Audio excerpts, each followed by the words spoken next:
Just a quick everything update, just really quick. It is Thursday night here. A couple of days ago, my neighbor came over at 3:30 in the afternoon to start busting up that wood I had out. I had that big tree cut. If you saw the earlier video, big round chunks of logs there. And boy, I only lasted like 30 minutes to an hour. Killed me. But it was getting pretty late and starting to get dark at that point. It was kind of late in the day, so I told him I'd help him this weekend. But boy, at least starting to get over the sinus infection. I hadn't slept the night before. I hadn't eaten all day long. It's 3:30 in the afternoon. Got out there. It's like, I can't. After 30 minutes, an hour, done. I'm done. Gonna have to pick this up later. But here's a video clip of that. Some of that. Sorry about the wood blocking it. I set up the camera, didn't pay attention, so there's a big chunk of wood right there on the pile blocking everything. But here's that video.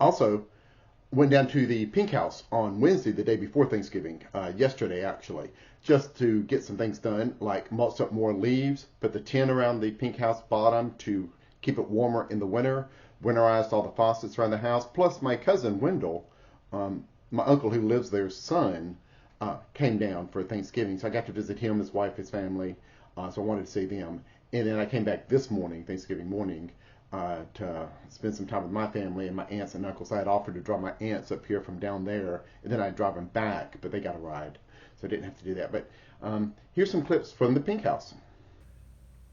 Just came down for an overnight to the Pink House, did some leaf mulching, kind of get the yard cleaned up for the winter. Oh, got all the little beetles coming in. Just flew off. Yeah, here at the Pink House, and it's time for the little beetles to start coming in. They migrate and like to be in this house over the winter. And you can see they are coming in.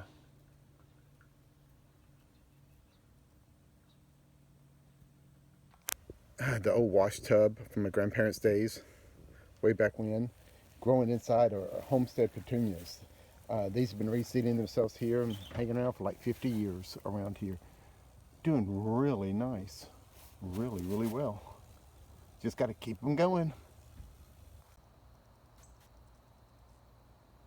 Nice to see bats around.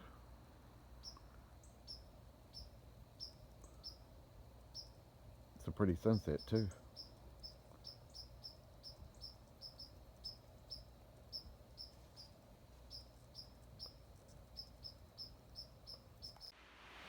All right, here inside the Pink House, the stuff on the right is some stuff I cleaned up and put up on the wall, little ornaments from my grandfather, spurs, whip, pocket knives, headlight, headlamp kind of thing.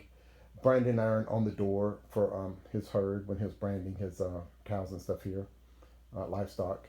The newest addition is the big old rake on the left. My uncle just put that up apparently. I'm like, ooh, I might have put it somewhere else personally. Sit in a chair, you might get stabbed. Oh well. We don't have many visitors. Also, as far as strange happenings, last night had a great dream, and I was aware of that. So it was, I guess, lucid dreaming. Only most of the time when I lucid dream, I interact and can control things in the dream. This time I decided not to. I knew I was dreaming. I knew I was in a dream, not controlling anything. And what it was, it's very simple, just real simple. Just it's like a very thinly limbed bush, almost like a very small tree, about chest height, so not really big. Few limbs, kind of a little small bush with a few limbs on it. No leaves, none, just totally nothing on it. And then there was this group of butterflies, like made of light, like butterflies made of light in a massive swarm. So it's like one big object. Some of them were light glowing with a bright orange, and the others bright reds. Just the orange and mixing reds just moving and flashing around just of light. And then they all landed on that little tree bush thing right there. And it was just moving and alive and bright and glowing with light. It was beautiful, orange and stuff. Then after a while, I just sat there and watched it, just amazed. Wow, I know I'm in a dream, and this is really beautiful. Wow, wish this was on video. But anyway, after a while, they just, as an entire group, just got up and then flew off. It's like, that was really cool. You know, just things like that. That was a cool dream. Other night, in here, I decided to sleep in the side room again in the pantry late at night. One night I couldn't sleep. I think it was that night I couldn't sleep before the firewood thing. So I was sleeping in there because I just couldn't get to sleep at all. And then hearing my microwave running in the kitchen and then dinging like it's something needs to come out, but there's nobody there. So once again, hearing things that aren't there. Typical. Just normal stuff. One of the other things that kind of strange happening kind of thing that happened last week, I don't think I've put a video out on it yet. I was thinking back to that incident when I was driving down to the pink house and I felt this emerald green crystal-like, I called it scales at the time, but it was like emerald green crystals coming on around me. And this weird song came on the radio called Chosen One by Two Steps from Hell. In the video, I'm like, huh? Probably me just arrogance, thinking I'm bigger than I am, really. But it was the armor feeling first, was like, what's happening? And then the display came up and this beautiful song came on. It's all instruments, instrumental, theatrical, really good. But the title on the display said Chosen One by Two Steps from Hell. I went back and started looking it up and I could not find it. Turns out it doesn't exist like that anymore. This was playing on Pandora through my phone like I normally do. So it was another one of those weird radio things coming on, and it pulled up, but the display did not match the song that was playing. It's a weird inconsistency. I looked it up, and what happened is this group, Two Steps from Hell, is Thomas Bergeson and Nick Phoenix together as composers creating the group Two Steps from Hell. I guess Thomas Bergeson had composed this one for the album Battle Cry. The album went out. He didn't like it. He didn't like the way it was, the final version of it. So he removed it from the album. Chosen One got removed from the album Battle Cry. He reworked it, put it on his new album called Humanity, and retitled it as L'appel du vide. So French word, L'appel du vide, French. French phrase, L'appel du vide. I think that's how you say it. Anyway, so when it came on the display, the song playing was L'appel du vide from Humanities, but the display showed Chosen One by Two Steps from Hell. So it's a weird inconsistency there. I bought it just last week or so. That stuck in my head. It's like, I don't even know what that word or that phrase means in French, L'appel du vide. What does that mean? I looked it up. It means call of the void. And I'm like, what does that mean? Call of the void. What does that mean? Look more into it.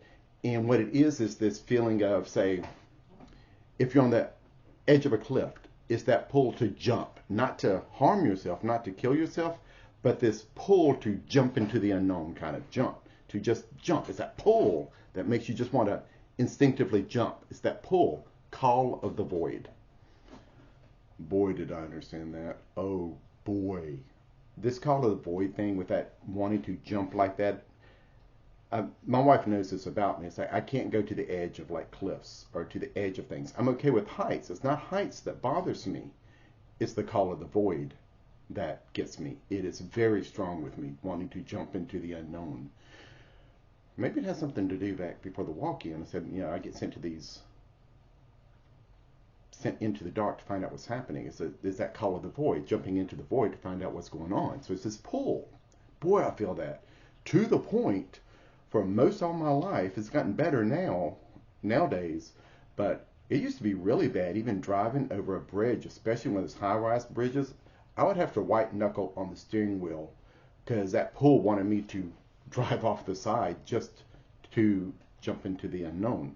Not to kill myself, but that pull, that call of the void. So I've always had to avoid, I still do avoid edges of things because I want to jump to that call of the void.